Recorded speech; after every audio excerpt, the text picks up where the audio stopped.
Welcome to PhD with Woman on It. Hack the future. My name is clearly not Beata Young. Yes, it's me, Patrick L. Young. I am back sitting in for Beata once again.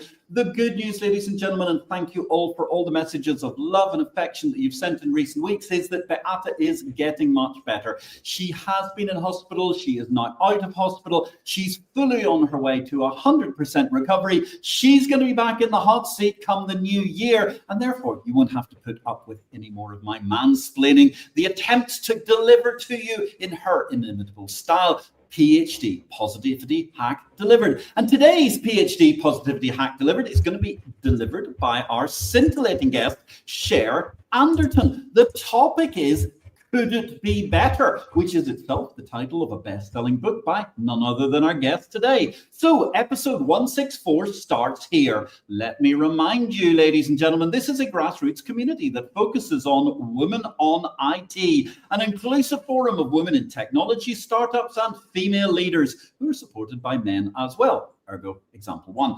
And I bring heart to that hustle because empathy is my mojo just as much as it is Beata's, and empathy is critical to be better. Now, let's spread a little bit of empathy around the community and applaud some of the great achievements that we've seen during the course of the last week. Breen Sullivan, the founder of The Fourth Effect, a former PhD guest. A round of applause to Breen for ringing the closing bell at NASDAQ with KPMG last November the 18th. To mark Global Entrepreneurs Day and Women Entrepreneurs Day.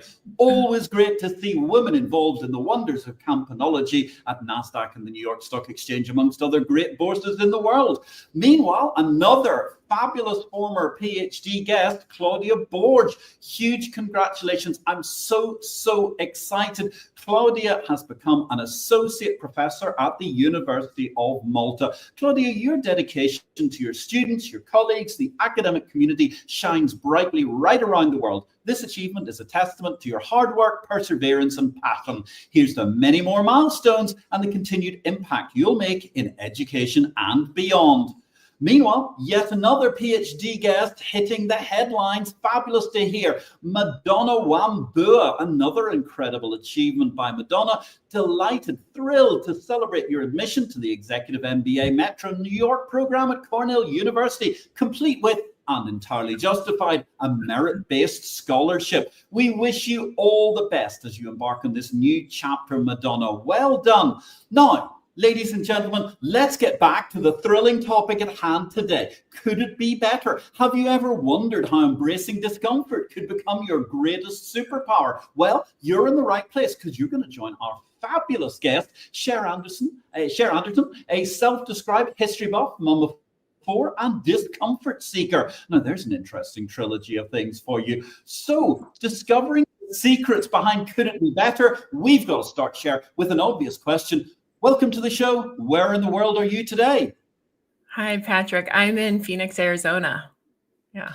Phoenix, Arizona. How absolutely fabulous. I'm sure it's a rather warm day there because I don't recall cold days in Phoenix, Arizona per se.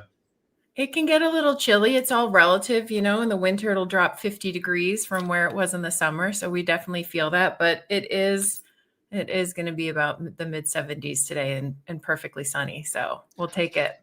Yeah, I used to live in Seattle, so I will absolutely take this weather over that. Yes, Seattle, a place which had that incredible thing that I think you probably have never seen in Arizona, like fog. I can't imagine when there was ever fog in Arizona. Maybe a little bit of cloud on 1 or 2 days, but fog, definitely not. Seattle, San Francisco, on the other hand, big difference. Great cities all the same. So tell us, Cher, how did you actually get to Arizona from Seattle? So at the beginning of the pandemic, our oldest kiddo moved to Arizona and was adulting for the first time. So my husband and I would take turns coming down to visit them and just fell in love with the dry air and the sunshine and palm trees. And we were both working online at the time because of COVID. And so we just decided to pick up and do a really big thing. We moved our 2 youngest in the middle of high school. And we still have a great relationship with them. It worked out really well.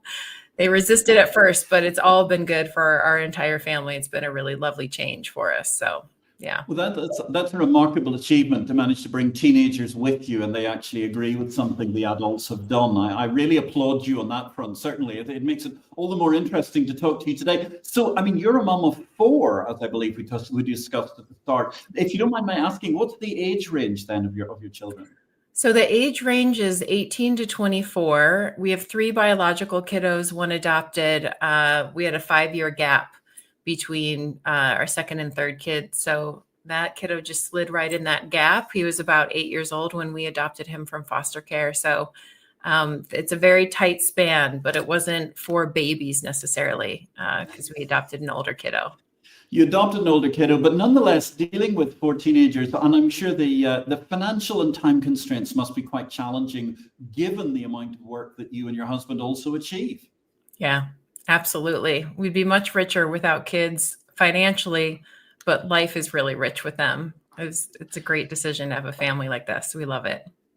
What a great comment on how rich life is with your kids. So tell me, I mean, a little bit about. We're going to get to your book, Could It Be Better? But I mean, what was the original point in time when you realized or you became interested in or oriented towards being a discomfort seeker? Yeah. I think part of it is my nature. When I choose to do something, it's often something challenging and I just kind of lean in and figure it out as we go along. But I'd say the timestamp of it was 1, adopting our kiddo from foster care and recognizing that the current skill set that I had to parent, my social emotional fluency, as it were, was not really up to par for parenting a child who'd experienced some significant trauma as a child. So he was a motivator for doing this. And then I began working in a school district as a school counselor and social worker. And I noticed that we were asking more of kids than the adults had the skill, will, or capacity to give. And so we are inviting 5-year-olds to have these hard conversations with, their classmate about, I felt this when you left me out on the playground or whatever it is. And yet the adults weren't having this conversation. And so I realized that there's this kind of whole world of social emotional fluency that none of us got a formal education in. And so I leaned into kind of that discomfort of leveling up my own personal skill set.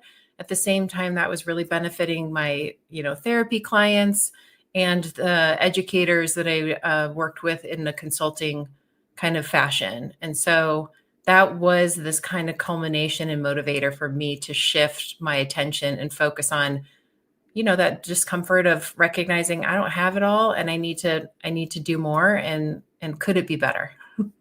Yes. Wow. Yes. So quite fascinating. So tell us a little bit about your background in therapy and consultancy and so on. So I discovered the world of social work when we adopted our son from foster care. Previously, I'd stayed at home, worked part-time jobs while we were raising our kids for a while, and really fell in love with the idea of social work and initially wanted to be a child therapist focusing on trauma and adoption because it was so difficult to find a therapist for our son that could understand all of those things. And then it just kind of morphed along the way. I did a practicum in graduate school in the school district that I ended up working in after graduation, and just went down that road of building a private therapy practice in the evenings while I worked full time for a school district during the day, during the week. And so it morphed. I just kept getting these pings to go down certain pathways. And I would say, okay, I'm going to do the thing. Often feeling a lot of imposter syndrome along the way. But I've come to recognize that as just pushing at my edges, leaning into discomfort.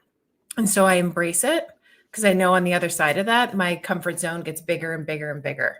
So went down the pathway with working with educators initially, and now just work with corporations and organizations, doing this work of building social emotional fluency while also seeing therapy clients. Fabulous. And building social emotional fluency today, we already have some feedback from Harley King Official saying hi. Thank you very much for your comment. And by the way, ladies and gentlemen, if you want to get this content further up the algorithms, send us a little love, please. It really, really helps. Artificial intelligence bots, they love it when you hit that like or love button. It's a huge help for us in order to manage to make more of these people understand and appreciate this fabulous content that's usually being presented by my wife, Beata, with this amazing series of guests. And we're here today discussing Could It Be Better with Cher Anderton. So Cher, looking at what has gone on in your life and your existence, I mean, explain to me, good grief, if you can, the basis of how you find your discomfort, or is it simply so obvious that it jumps out at you? I think it tends to be quite obvious to me. I mean, I've developed the skill set over many years to really be in my body more, which is where we feel our feelings, right? And there's a lot of layers that we tend to have as humans that block us from experiencing what's going on in our bodies. But I think that's where most of our wisdom lies. So just moving through the world in a more embodied way allows me to just notice those pings and intuitive hits. And the intuitive hits tend to be a mixture of discomfort and comfort, which is odd, but it's inspirational. So it feels really good. At the same time, it's usually pushing me to do something that I've never done before, or I'm going to do in a different way. And so it's just this interesting mix, but it seems pretty obvious to me. Yeah. So it's obvious to you. Is it obvious to you as a therapist as well as in your inner self? And therefore, how do you help other people find it? Absolutely. I think the number one thing that I really help clients focus on is developing self-trust. So we're really traumatized and socialized out of our bodies, but we do need to build that self-trust, that ability to say like, okay, I'm going to be okay no matter what happens. Just feeling more confident and calm, like you have capacity to do the things that life expects of you in order to live it in the best way. And so it's definitely something that I can notice in clients and help them kind of peel back the layers so that they can recognize that innate wisdom that all humans have and tap into it. The innate human wisdom that all humans have. It's so fascinating altogether. So tell me, I mean, on your journey, which led towards researching your book, Could It Be Better? Have you found any particular variations between, I don't know, the sexes or characters of people about how they react in relation to their discomfort? Well, I think across all genders, all demographics, we tend to have some less helpful coping strategies to navigate discomfort. We avoid it, we stuff it down, we numb it with substances, mindless scrolling, binge watching, all kinds of things. And so I think that's a pretty universal experience. And then, yes, there are gender specific, race specific issues that come up that different people experience. And I think there's just very different forms that they're not all equitable, but they're very different forms of discomfort that we experience across like the human span. So there's no one single form of human discomfort. Everybody tends to feel discomfort. It's a perfectly natural thing. And you work towards managing to make people feel comfortable, embrace it, and move on. And I suppose that go ahead. I was going to say one, I think universal thread with that is that we don't have the skills. Again, we've never had this formal education and learning how to move through life in the best possible way. We kind of hustle our way through it, numb our way through it, whatever it is. I think the universal thread is that we don't have skills and we need to develop those skills. And that's all it is a skill set to develop that builds these competencies and social emotional fluency overall. Okay, that's a very, very interesting point. And once again, we hit a barrier that we hit all so often, which is that conventional education does many things for us, but actually tends to leave out certain vitally important things like our mental well-being, our finances, and all manner of other things which perhaps somebody might like to try and incorporate into the curriculum in some sort of meaningful way in the future. Now, you've tried to therefore advance and get your message across with this fabulous book. Tell us a little bit about the genesis of your book. And let me just say, the title is wonderful. Could it be better? An unorthodox approach to experiencing more joy and connection in relationships. Yeah, so the book, I mean, as all books I think are it was a passion project. So a culmination of the work that I'd done over the years that I just wanted kind of all in one space. And the title came from this kind of perspective of, sometimes we just move through life thinking, it's as my kids say, mid or meh.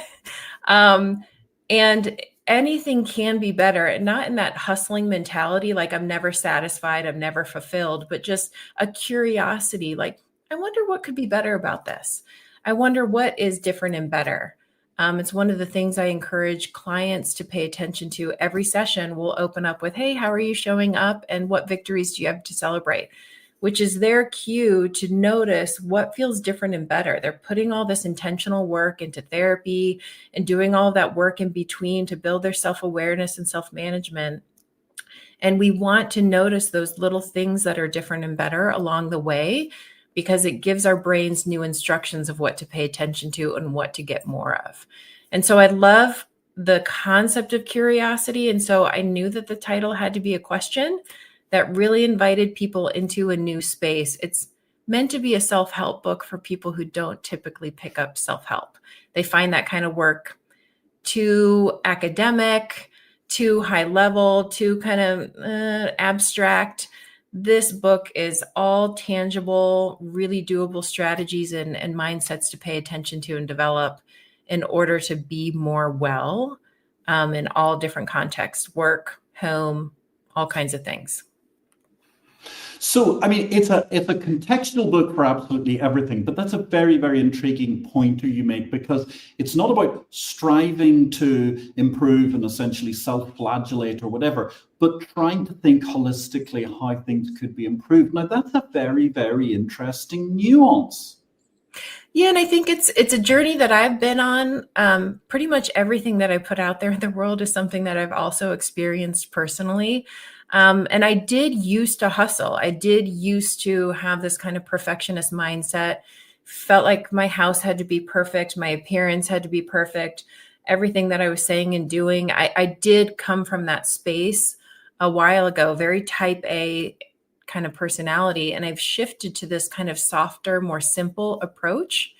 Not easy necessarily, because again, there's discomfort in that approach, but it's definitely a softer, simpler approach that really, I think, invites us to pay attention more inward, and not in a selfish, entitled way, but just what needs to be managed here so that my relationships are better, my community's better, because we are the individuals that make up these systems and these communities that do need to experience more wellness. So if we are more well as individuals, a byproduct of that is that our environment gets more well. So our environment gets better by the fact that we are concentrating more on ourselves as much as we're concentrating on the outside world. But I mean, how do you kind of get towards that balance? I know there's no sort of magic number. It's not 42 like the ultimate answer to life, the universe, and everything, or something in the Hitchhiker's Guide to the Galaxy. But I mean, how do you manage to move? You said before you were very alpha, and if I may say so, I mean, America is a nation where a lot of people can be very alpha, out there hustling all the time. Yeah. And God bless America. It's an incredible achievement culture. It is sensational. How do you manage to try and find that balance, and how do you advise your clients to find that balance? Anytime I hear the term balance, my mind always goes to boundaries. I don't necessarily feel like balance is the goal. For me, it's harmony. So there's going to be times where things feel a little wonky. Like right now, I'm working on a really incredible work project. There's not a whole lot of balance in my life because I'm very focused on finishing this work project, but there's harmony in the way that I'm doing it because I have boundaries around how I'm moving through my everyday life. And so if we want to achieve balance or harmony, whatever word you want to choose, we have to have boundaries, and boundaries really help us protect and foster our well-being. It's how much time am I going to give to certain people or things? What are my self boundaries around how I care for my brain and my body every day so that I can show up in the world in the healthiest way possible, that sort of thing. So boundaries is the way. It's the pathway for most of us. And that's work, big work for a lot of us. Okay, so that's really interesting, actually. That's a great point you make about balance and not trying to use that word and talking about boundaries. But I mean, okay, then help me here. How do I sort of find my boundaries, or how do I know where my boundaries are lurking? So boundaries we feel internally. That's when we develop that ability to go inward and we're paying attention to what we're feeling and we have the skills to process what we're feeling in healthy ways. We're more likely to tap into that innate wisdom, which our boundaries are wrapped up in that wisdom. That's part of our individual wisdom that we carry with us everywhere. It's just we've got to be willing to pause and pay attention to them. So we feel our boundaries. We all know, we can think of a time when our boundaries were crossed or when we recognize we need to set one because we felt uncomfortable in a situation, right? So a client the other day was home for the holidays. On the last day before coming, leaving their family time and going back to school, they had a really rough day. And so we talked about, okay, maybe you recognize that a boundary is that you need to cut that visit home short a day. You need to knock that day off. So next time you're planning a visit home, you say 4 days works for me. 5 is too much. 4 days works. And she could tell that because she was paying attention to the signals from her body, the feelings she was having that signaled it. So that's fascinating. Okay, so what you're saying is that in a certain way, you begin your process by quite possibly realizing when your boundaries have been challenged or at least crossed. And then presumably as you further develop and become more intuitive with yourself, you don't need those boundaries to be crossed. You appreciate where your boundaries lie, and therefore you're able to preempt how you move forward. Yeah, it's a both and. It's a reactive and a proactive practice, I believe. So reactively, I've stayed too long. A 4-day trip next time is going to be better for me. And then there's also this piece of, I recognize I'm a neurodivergent person. I recognize that there are certain spaces and places and people that I know that I need to have time boundaries around simply because my nervous system, I know it well enough to know that it doesn't do well in certain contexts for a long period of time. Bright lights, loud noises, echoey spaces. I have about an hour in me and I know that, and I plan around it and I communicate that with people that need to know this is the capacity that I have. And so it can be a proactive thing and reactive. That's a fascinating answer. I really, really appreciate that. And also, well, Cher, we've got a great question has come in from none other than Rombeat herself. Welcome. Hello onto the show, Rombeat. So after finishing your book, Could It Be Better? What is your answer? Or indeed, is there a binary answer to Could It Be Better? It can always be better. Anything can be better. It's just, we've got to still decide, am I going to put energy towards that? There are certain things that I will always, always put energy towards to make it better. My relationships, particularly with my kids, they're all adults now. I will always be putting energy towards that relationship with my partner, with my friends, community work, always putting energy towards that. And there's some things that I'm not putting energy towards anymore, because I feel like it's as good as it's going to get. And so I can leave that space alone and pay attention to other ones.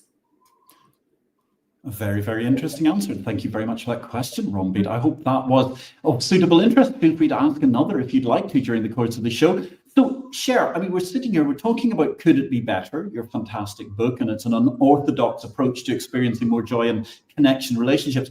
I'm very interested, when the book first came out, what was the kind of reaction you got? Was there a lot of cynicism, or was there a lot of positivity, or what was the reaction? So those who've engaged with the book have found it to be, I mean, whether they're kind of their own self-help guru or they've never, stepped into the space of reading a self-help book. I had college students, reading it, all the way up to people in their 70s or whatever. Everyone was getting something from it, which I think is the case. Because they're, again, these life skills that we've really never had this formal education in, and it's all in one space. If you go to this book, you're going to find whatever you need to do life well as kind of dive deeper resources. If you want to dive deeper into a boundary setting practice, well, here's some additional resources that you can follow. And so the reaction has been really lovely. You can see reviews. People wish that more people were reading this book in their life. And so I say, get it for yourself and then get 10 or 15 copies for all the people that you're in relationship with, because it will benefit everybody that you're in community with to read this book. It really will. I promise.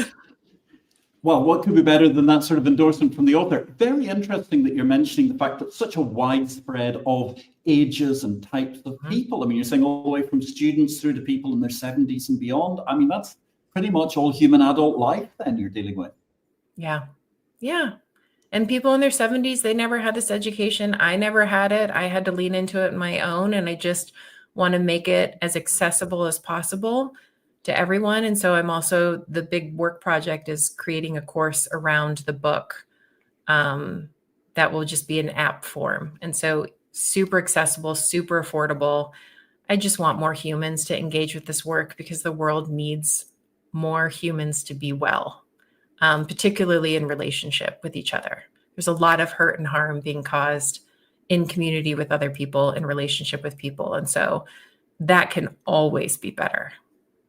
Well, that's a very, very interesting point, because here we have lots of people talking about artificial intelligence and the machines and robots are going to take over the world. And there you are saying very, very justifiably important things about how important it is for we humans to remain human. Yeah, I'm a huge fan of AI, and there are certain things that I just can't imagine is going to foster our wellness when it comes to that. So we still need this human connection. And I think that's going to be the work, is how do we stay anchored to our humanity when there's so much possibility ahead of us in that realm of artificial intelligence. Yes, the fascinating realm of artificial intelligence, something we could talk about for hours on end, and indeed lots of people have been talking about all year long. We're here discussing Could It Be Better with the author, Cher Anderton, and it's a fascinating discussion coming to us live from Arizona. I'm in Spain, in Granada today. And of course, unfortunately, I'm sorry that Beata is ill at the moment, but she's well on the way to recovery and is going to be back in the hot seat in the new year. However, as you know, ladies and gentlemen, I have a fabulous co-presenter who has been assisting me.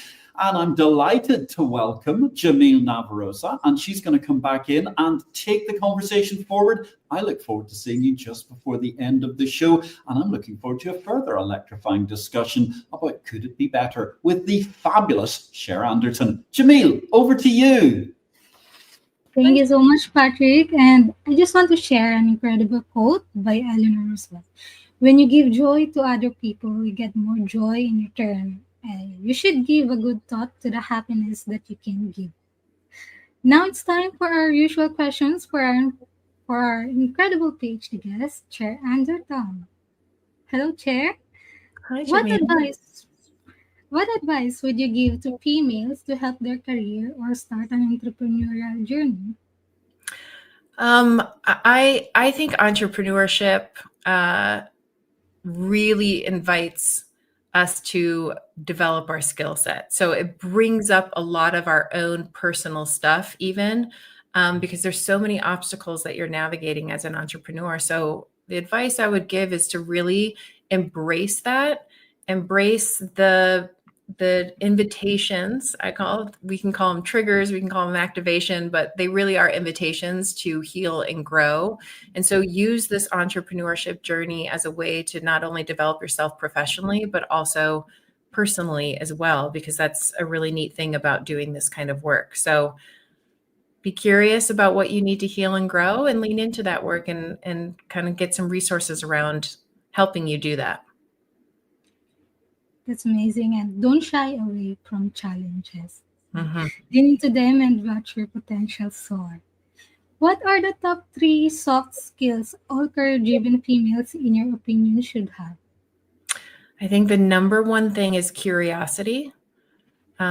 Curiosity is a very underutilized individual and relational skill and professional skill. So I'd say curiosity would be a great soft skill to develop. Self-trust, just you're going to be navigating a lot of new and different. And so trusting yourself, choosing to trust yourself initially, and then building evidence for that, that you can navigate the things and stay grounded while you do that. Super important. And then the third skill I would say is asking for help. That is a skill set. It is a skill to ask for help. And so I do believe that we need supporters along the way. And it's one of the things that I've been really leaning into the past couple of years. I tend to be a more hyper independent kind of person, and I'll just do it do it on my own kind of thing. And the magic really does happen when you lean into asking for help and finding great resources to receive that help. Asking for help. These skills are crucial for building strong relationships, navigating challenges, and achieving career success. Take note that, ladies. What is your strategy for problem solving? Problem solving always involves me taking some time to go inward first and see what kind of solution I can come to on my own. And then if I get stumped, I reach out for help. But it's always a process of going inward first and tapping into that kind of wisdom that I spoke to earlier in the session today. Just, checking in with myself first, and then asking very trusted people if I need more help finding a solution. It's amazing. Speaking of trusted people, none of us are able to achieve success without some help along the way. Is there a particular person who you are grateful towards, who helped get you to where you are? Yeah, I would say the number one human is my partner. I have come up with a lot of harebrained ideas in the 27 years we've been together. And he's always been my biggest cheerleader. And then I'd say second is just my village of friends. I have an incredible community of humans that I've been able to do life with. And they're great sounding boards. They're great cheerleaders. Because often just in this kind of entrepreneurship journey, you're just feeling really low and down and alone. And so reaching out to community and getting that kind of encouragement can be just what you need to put the next foot in front of the other and move forward. So surrounding yourself with people like that are vital. It's inspiring to hear how these connections have shaped your journey. Are you working on any exciting new projects right now? Yeah, so I mentioned the course that's going to be based on my book. And it's going to be in app form, so super accessible, super affordable. Again, just wanting this work to get out there as soon as possible to people. So I'm looking for connections with corporations and organizations who really value non-traditional employee benefits. And you can get a subscription from your organization for all your employees. It's going to be really, really great. So that's going to launch in the new year. It's fascinating. Good luck and looking forward to it. Thank you. Eleanor Roosevelt once said, "Women are like tea bags. We don't know our true strength until we are in hot water." In life, how are you in hot water, Cher? How are you brewing? So one of the things that has been kind of some hot water throughout this journey of entrepreneurship has been just really looking outside of myself for decision making and validation along the way.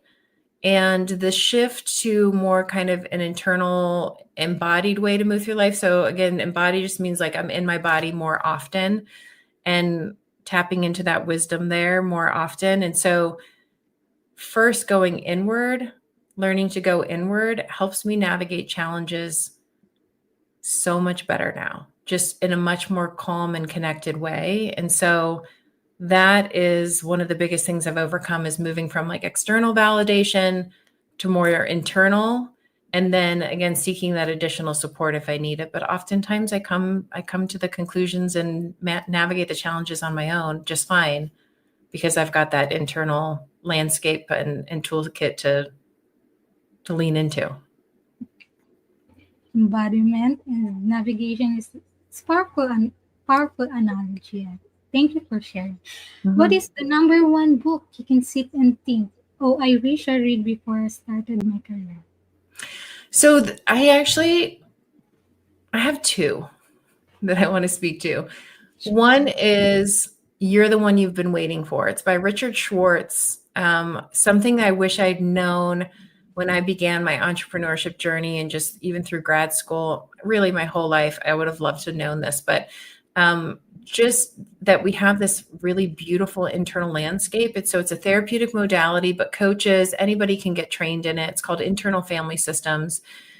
And it speaks to the different kind of complexity of our human brains and bodies, and helps us move through the world with a lot more self-awareness, and then how that plays out in relationship. So if I know myself better, which I think you can't get to know yourself any better than doing parts work or internal family systems work. If I know myself better and I know what I'm bringing to the table, I'm going to show up in such a better way in relationship with people. I'm going to be a lot more self-aware and self-managed.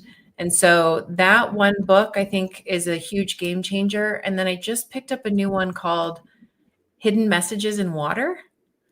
And it is a phenomenal book about just the beauty and wisdom in nature, particularly water. And it's all I can say about it. I say, pick it up, pick up the book. It's one of those books I think that will change your life the minute you pick it up. You're the One You've Been Waiting For, and Hidden Messages, right? Hidden Messages in Water. I think it's Masaru Emoto is the author of the Hidden Messages in Water. That's a fantastic choice. Let's imagine that you could meet anyone in the world for a private breakfast. Who would it be, and where would you choose to meet? So I would love, I don't know all the names of the people doing this kind of work, but I would love to have breakfast with female philanthropists. Melinda French Gates. I'm forgetting the other name, but anybody in that space who really pours a lot of energy, resources into helping people be well. I think that there's a lot of accessibility to incredible resources out there, and not everybody has the skill to access those resources. So they're putting some really incredible things out there. I want more people to be able to access them, even corporations or organizations. They have all these really great employee benefits, gym memberships, EAPs where you can get free therapy and all kinds of things. And yet not everybody's tapping into those resources. And I believe it's because we don't have the self-awareness and self-management to do that. But there's skills we need to learn in order to access the really neat things in life. So to have breakfast with people like that and have a conversation around, hey, how can we help people access these incredible resources better? More humans accessing them. I want to have those conversations. So that's why I would choose them. It's very amazing. And lastly, can you please give us your favorite life lesson quote? I think, life lesson would be, I kind of forget what I wrote down, but it's something around how comfort can equal safety, but discomfort equals possibility. And so we can sit in comfortable because that feels okay to our nervous systems, but we're not necessarily tapping into the possibility that life has to offer. And I think that possibility often comes on the other side of discomfort. Mm-hmm.